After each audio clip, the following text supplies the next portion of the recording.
மகாலட்சுமி தாயார் அருள் நமக்கு கிடைக்கணும், வீட்டில் நல்ல செல்வ வளம் பெருக ஆரம்பிக்கணும், பணம் சேர தொடங்க ஆரம்பிக்கணும், குபேரோட அருள் உங்களுக்கு கிடைக்க ஆரம்பிக்கணும் அப்படின்னா இந்த பதிவு உங்களுக்காக தான். நாளைய தினம் கார்த்திகை தீபம். இந்த கார்த்திகை தீபத்தன்று பூஜை அறையில் இந்த ஒரு விளக்கு ஏற்றுங்க. குபேர ஜல தீபம் சொல்லக்கூடிய இந்த ஜலத்தை வைத்து, அதாவது தண்ணீரை வைத்து ஏற்றக்கூடிய இந்த தீபத்தை நீங்கள் பூஜை அறையில் நாளைய தினம் கண்டிப்பாக ஏற்றுங்க. உங்கள் வீட்டில் செல்வ வளம் பெருக ஆரம்பிக்கும், பணம் சேர தொடங்க ஆரம்பிக்கும், 16 செல்வங்களும் சேரும். இந்த குபேர ஜல தீபம் எப்படி ஏற்று டீட்டெயிலாக பதிவில் பார்க்கலாம். ஸோ அதுக்கு முன்னாடி இது வரைக்கும் பிரணவ் சமையலை சப்ஸ்கிரைப் பண்ணாத ஃபர்ஸ்ட் டைம் பார்க்குறீங்க அப்படின்னா மறக்காம சேனலை சப்ஸ்கிரைப் பண்ணிக்கோங்க. பக்கத்தில் இருக்க பெல் ஐக்கனை கிளிக் பண்ணிக்கோங்க. ஸோ நம்ம போட்ட ஆன்மீக தகவல்கள் நீங்கள் மிஸ் பண்ணாமல் பார்க்கலாம், நோட்டிஃபிகேஷன்ஸ் வரும். ஸோ இதற்கு நமக்கு தேவையான பொருட்கள் அப்படின்னு பார்த்தீங்கன்னா, ஒரு கண்ணாடி டம்ளர் எடுத்துக்கலாம். அப்படி இல்லைனா மண்பாங்கான கிளாஸ் இருக்குது, மண்ணில் செய்த கிளாஸ் இருக்குன்னா அதை எடுத்துக்கலாம். ஸோ இது எல்லாமே நான் சொல்லக்கூடிய பொருட்கள் இல்லைனா ஆல்டர்னேட்டிவாக எப்படி செய்கிறது அப்படின்றதையும் நான் உங்களுக்கு சொல்லிடுறேன். ஸோ நமக்கு வந்து கண்ணாடி கிளாஸ் இருக்குன்னா அதை பயன்படுத்திக்கோங்க. அகலமான கிளாஸ் இருக்க மாதிரி பார்த்துக்கோங்க, நம்ம தீபம் ஏற்ற போகிறோம் அதனால். ஸோ அப்படி இல்லைனா பவுல் இருக்குன்னா பவுல் எடுத்துக்கலாம். ஸோ நான் ஆல்ரெடி உங்ககிட்ட சொல்லியிருப்பேன், நிறைய கிளாஸ் வாங்கி வச்சுக்கோங்க. எங்கேயாச்சும் கடையில் கிடைக்கும் பொழுது 2-3 வாங்கி வச்சுக்கோங்க. நிறைய தாந்திரிக பரிகாரங்கள் நம்ம பயன்படுத்தும் அப்படின்னு சொல்லிட்டு. ஸோ இந்த தீபம் ஏற்றுவதற்கு அப்படின்னு சொல்லிட்டு தனியாகவே இதை நீங்கள் வச்சுக்கோங்க. இதை வந்து கார்த்திகை தீபம் மட்டும் இல்லை, ஒவ்வொரு வியாழக்கிழமையும் நீங்கள் ஏற்றலாம், ஒவ்வொரு வாரமும் நீங்கள் ஏற்றலாம். குறிப்பாக இந்த குபேர ஜலதீபம் நீங்கள் வீட்டில் ஏற்றினாவே போதும், ஆட்டோமேட்டிக்காக உங்ககிட்ட பணம் சேர தொடங்க ஆரம்பிக்கும். ஸோ ஒவ்வொரு வாரமும் நீங்கள் ஏற்றலாம். அதுலேயும் குறிப்பாக கார்த்திகை தீபத்தன்று ஏற்றும் பொழுது உங்களுக்கு சகல வித செல்வங்களும் உங்களுக்கு தேடி வர ஆரம்பிக்கும். அடுத்து பார்த்தீங்கன்னா குபேர ஜலதீப திரின்னு சொல்லிட்டு நாட்டு மருந்து கடைகளில் கிடைக்கும். இந்த திரி பார்த்தீங்கன்னா ஒரு 5 ரூபாய் அந்த மாதிரி தான் இருக்கும் ஒரு திரி. ஸோ ஒரு பேக்கெட்னு பார்த்தீங்கன்னா 30 ரூபா 40 ரூபாய் இந்த மாதிரி தான் இந்த ஒரு பேக்கெட்டோட ரேட் இருக்கும். இதே ஆன்லைனில் இல்லை வேறு எங்கேயாச்சும் வாங்கினோன்னா ரொம்ப அதிகமாக காஸ்ட்லியாகவே சொல்கிறாங்க. நான் வந்து நாட்டு மருந்துகள் கடையில் தான் போய் எப்போவுமே எல்லா பொருட்களும் வாங்குவேன். அங்கே வந்து நம்ம ஆன்லைன் மற்ற கடைகளில் காட்டிலுமே பார்த்தீங்கன்னா கம்மியாக தான் இருக்குது. ஸோ இந்த மாதிரி திரி வாங்கி வச்சுக்கோங்க. இது அனைத்து நாட்டு மருந்து கடைகளையுமே கிடைக்கும். குபேர ஜலதீப திரின்னு சொல்லி கேட்டு வாங்கிக்கோங்க. இன்கேஸ் இந்த திரி இல்லைனா நம்ம எப்படி தீபம் ஏற்றுறது அப்படின்னு நான் இந்த பதிவோட எண்ணில் உங்களுக்கு சொல்கிறேன். ஏன்னா போன வருடமே நான் இந்த பதிவு போட்டுருவேன், குபேர ஜலதீப திரி வந்து எப்படி ஏற்றலாம் அப்படின்னு சொல்லிட்டு, வீட்டில் எளிமையாக எப்படி பயன்படுத்தலாம்னு சொல்லிட்டு. திரி இல்லாதவங்க, ஸோ நம்ம வந்து வீட்டில் இன்கேஸ் கிளாஸ் இல்லைன்றவங்க, இந்த மாதிரி அனைவருக்குமே எப்படி ஏற்றலான்றதை நான் உங்களுக்கு சொல்கிறேன் வீடியோட எண்டில். ஆல்ரெடி பதிவும் போட்டிருக்கேன், அதையும் முடிஞ்சிச்சுன்னா கம்யூனிட்டி போஸ்ட்டில் உங்களுக்கு ஷேர் பண்ணுறேன். ஸோ இந்த திரி பார்க்க இப்படி தான் இருக்கும் உங்களுக்கு. இந்த மாதிரி ஒரு நடுவில் ஒரு பிளேட் மாதிரி இருக்கா, அதுக்கு மேலே திரி இருக்கும். ஸோ இதை தான் நம்ம பயன்படுத்தி நம்ம வந்து தீபம் ஏற்ற போகிறோம். ஸோ அடுத்து நமக்கு தேவையான பொருட்கள் பார்த்திங்கன்னா தண்ணீர் வந்து குடிக்கிற தண்ணீர் எடுத்துக்கோங்க. நம்ம வந்து எப்போவுமே என்ன பயன்படுத்தி குடிக்கிறோம், எந்த தண்ணீரை யூஸ் பண்ணுறீங்களோ அந்த தண்ணீரை எடுத்துக்கோங்க தீபம் ஏற்றுவதற்காக. ஸோ 2 பங்கு தண்ணீர் அப்படின்னா 1 பங்கு எண்ணெய் அப்படி எடுத்துக்கலாம். இதை வந்து நீங்கள் 3 நாள் தீபமாகவும் ஏற்றலாம், ஒரே ஒரு நாள் தீபமாகவும் ஏற்றலாம், உங்களுடைய விருப்பம் தான். ஸோ பொதுவாக பார்த்தீங்கன்னா குபேர ஜல தீபம் 3 நாள் ஏற்றுவது உங்களுக்கு ரொம்ப விசேஷமான பலனை கொடுக்கும். ஏன்னு பார்த்தீங்கன்னா வியாழக்கிழமை நீங்கள் குபேரருக்காக வேண்டி இந்த தீபத்தை ஏற்றும், ஒவ்வொரு வாரமும் ஏற்றலாம். ஸோ வியாழன் வெள்ளி சனி இந்த 3 நாள் அப்படியே எரியலாம். அதே மாதிரி இதில் வந்து கொஞ்சமாக நம்ம வாசனைக்காக ஏதாச்சும் ஒரு பொருட்கள் கலந்துக்கலாம். பச்சை கற்பூரம் கலந்துக்கலாம். அதே மாதிரி வீட்டில் வாசனை திரவியங்கள் லிக்விட் இருக்கும் பார்த்தீங்களா, அந்த மாதிரி இருக்குது அப்படின்னா நம்ம வந்து அதை பயன்படுத்திக்கலாம். இல்லைனா கொஞ்சமாக பச்சை கற்பூரம் இடித்து தூள் பண்ணி இதில் போட்டுக்கலாம். ஸோ 2 பங்கு தண்ணீர், அதில் 1 பங்கு எண்ணெய், நல்லெண்ணெய் ஊற்றிக்கலாம். ஸோ இது அப்படியே மேலே மிதக்க ஆரம்பிச்சிடும். நீங்கள் வந்து இப்போ 3 நாள் தீபம் ஏற்ற போகிறீங்க அப்படின்னா கொஞ்சமாக எண்ணெய் குறையுதுன்ற பட்சத்தில் அப்போ நீங்கள் அந்த எண்ணெயை மறுபடியும் ரீஃபில் பண்ணிக்கோங்க. அந்த ஒரு திரியே போதும், 3 நாளுமே எரியும். இதில் வந்து நான் ஒரு கிளாஸில் பார்த்தீங்கன்னா எதுவுமே கலக்கல, வெறும் தண்ணீர் எண்ணெய் மட்டும் ஆட் பண்ணியிருக்கேன். இதில் பார்த்தீங்கன்னா மஞ்சள் தூள் கொஞ்சம் ஆட் பண்ணியிருக்கேன். இதில் வந்து நம்ம கலராக அழகுக்காகவும் நிறைய கலர் சேர்த்துப்பாங்க. மஞ்சள் சேர்த்துக்கலாம், குங்குமம் கலந்திங்கன்னா ரெட் கலராக இருக்கும், அந்த மாதிரி ரெட் கலர் ஏற்றலாம். பச்சை குங்குமம் இருக்குன்னா பச்சை கலர் போட்டு அந்த மாதிரி ஏற்றலாம். ஸோ வியாழக்கிழமை அப்படின்ற பட்சத்தில் நீங்கள் பச்சை கலர் போட்டும் ஏற்றலாம், வெறும் தண்ணீர் பயன்படுத்தி ஏற்றலாம். ஸோ இது வந்து குபேர ஜல தீபம் ஏன் சொல்கிறோன்னா, ஜலத்தை பயன்படுத்தி ஏற்றக்கூடிய தீபம் அப்படின்றதுனால குபேர ஜல தீபம் சொல்கிறோம். நம்ம வந்து அழகுக்காகவும் மற்றும் வாசனைக்காகவும் நல்ல ஒரு நேர்மறை ஆற்றல் கொடுக்கணும் அப்படின்றதுக்காக கொஞ்சமாக பச்சை கற்பூரம் ஆட் பண்ணிக்கலாம், ஜவ்வாது ஆட் பண்ணிக்கலாம் அந்த தண்ணீரில். ஸோ நிறைய பேர் பார்த்திங்கன்னா நம்ம கேண்டில் வச்சு தண்ணீர் ஊற்றி அதுக்கு மேலே அந்த ஜாஸ்மின் ஃப்ளேவர் லாவெண்டர் ஃப்ளேவர்னு போட்டு ஏற்றுவோம். ஸோ இந்த மாதிரி ஏற்றுறதுக்கு பதில் நீங்கள் இனிமேல் குபேர ஜலதீபம் வீட்டில் ஏற்றி பாருங்கள். உங்களுக்கு வந்து பொருளாதார நிலையில் நல்ல முன்னேற்றம் அடைவீங்க, உங்களுக்கு நல்ல பண வரவு ஏற்பட தொடங்க ஆரம்பிக்கும். ஆல்ரெடி நீங்கள் கேண்டில்ஸ்லாம் யூஸ் பண்ணி விளக்கு ஏற்றுறீங்க அப்படின்னா அதையும் நீங்கள் ஏற்றலாம். அதை வந்து ஹாலில் வச்சுக்கோங்க. இதை வந்து நீங்கள் பூஜை அறையில் ஏற்றணும். ஸோ எப்பொழுதுமே நம்ம வீட்டை நறுமணமாக வச்சுருக்கணும். குறிப்பாக பார்த்தீங்கன்னா நம்ம ஹாலாக இருக்கட்டும், கிச்சனாக இருக்கட்டும், இல்லை பூஜை அறை இருக்கட்டும், எல்லா இடமே நறுமணமாக இருக்கணும். எந்த வித துர்நாற்றமும் இருக்கக்கூடாது. இந்த மாதிரி இருந்தாவே நமக்கு ஆட்டோமேட்டிக்காக அந்த இடத்துல மகாலட்சுமி தாயார் வந்துடுவாங்க. ஸோ நீங்கள் வந்து கேண்டில் யூஸ் பண்ணுறீங்கன்னா அதுவும் ரொம்ப நல்ல விஷயம் தான். கேண்டில் வச்சு நிறைய பேர் வந்து டீ ஹோல்டர் பயன்படுத்துறது கிடையாது. ஸோ அந்த மாதிரி டீ ஹோல்டர் இருக்குது அப்படின்ற பட்சத்தில் அதை பயன்படுத்திக்கலாம். ஸோ அதெல்லாம் யூஸ் பண்ணலங்க அப்படின்றவங்க நார்மலாக நீங்கள் வத்தி ஏற்றி வச்சாலே போதும், ஊதுவத்தி, அதுவே நல்ல நறுமணமாக உங்களுக்கு இருக்கும். ஸோ இப்போ இந்த குபேர ஜலதீபத்தில் இந்த திரியில் நான் விளக்கேற்றியாச்சு. ஸோ இது பார்க்கவே ரொம்ப கலர்ஃபுல்லாக அழகாக இருக்குது. இதை வந்து நீங்கள் பூஜை அறையில் தான் ஏற்றணும். நான் இப்போ உங்களுக்கு ஏற்றுறதுக்காக ஹாலில் ஏற்றி காமிக்கிறேன். பட் ஹால்லையுமே ஏற்றலாம்.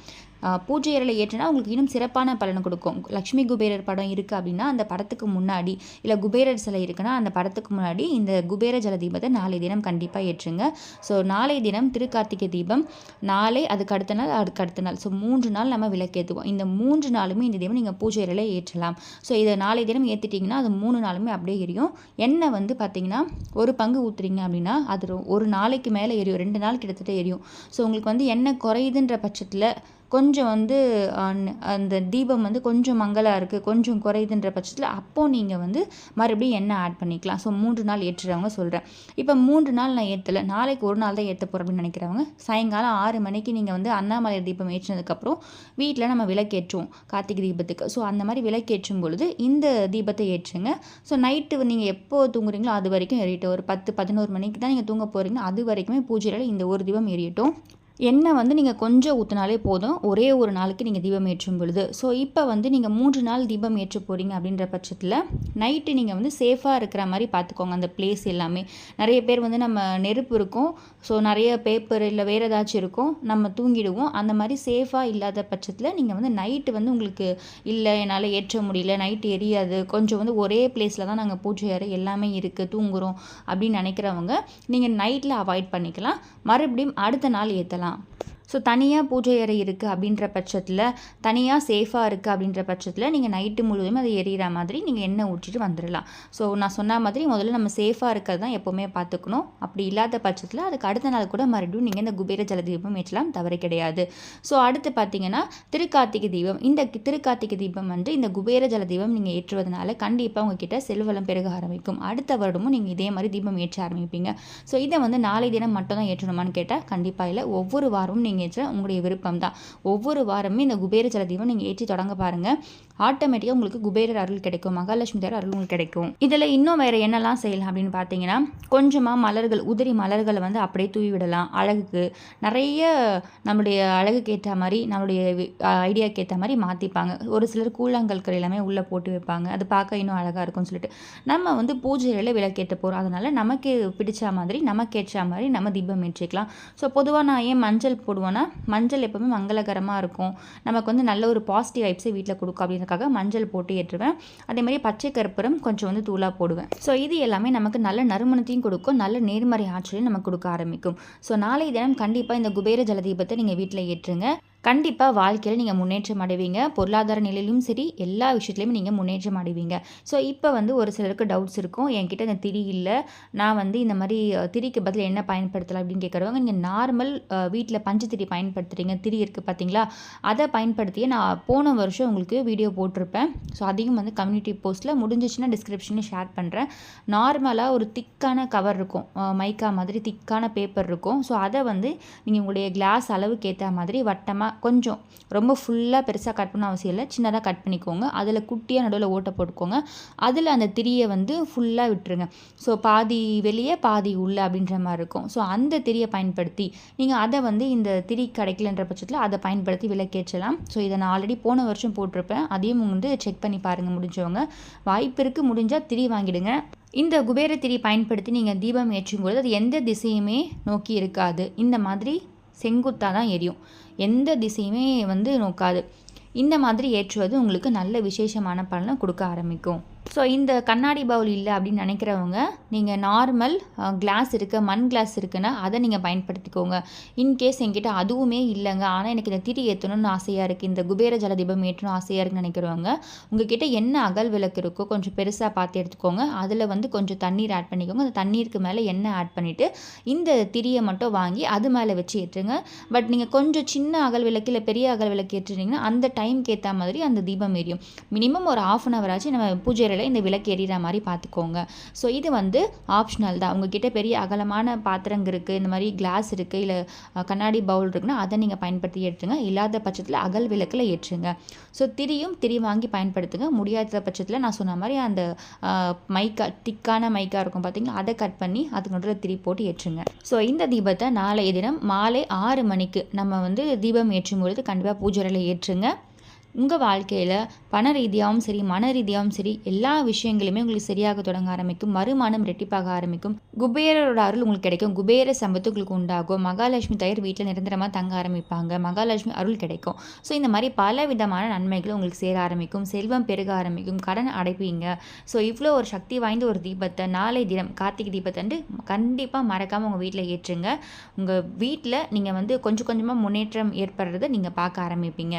ஸோ இது தவிர்த்து நம்ம குபேர ஜலதீபம் எப்படிலாம் ஏற்றலாம், எப்போல்லாம் ஏற்றலாம் அப்படின்ற பற்றி நம்ம தனியாகவே ஒரு பதிவுகளை பார்க்கலாம். பட் நாளைய தினம் திருக்கார்த்திகை தீபம் கண்டிப்பாக நீங்கள் மறக்காமல் ஏற்றணும் அப்படின்றதுக்காக தான் இப்போ நான் வந்து உங்களுக்கு வீடியோ எடுத்தே உங்களுக்கு வந்து காமிச்சிருக்கேன். ஸோ கண்டிப்பாக இந்த வீடியோ யூஸ்ஃபுல்லாக இருக்கும்னு நினைக்கிறேன். இந்த பதிவு பிடிச்சிருக்கு, இந்த பதிவில் ஏதாவது சந்தேகம் இருக்குன்னா கண்டிப்பாக கமெண்ட் பாக்ஸில் கமெண்ட் பண்ணுங்கள். இந்த பதிவு பிடிச்சிருக்குன்னா மறக்காமல் பிரணவ் சமையல் சப்ஸ்கிரைப் பண்ணிக்கோங்க. பக்கத்தில் இருக்க பெல் ஐக்கானை கிளிக் பண்ணிக்கோங்க. ஸோ தட் நம்ம போகிற ஆன்மீக தகவல்கள் நீங்கள் மிஸ் பண்ணாமல் பார்க்கலாம், நோட்டிஃபிகேஷன்ஸ் வரும். மீண்டும் இன்னொரு நல்ல பதிவில் உங்களை சந்திக்கிறேன். நன்றி.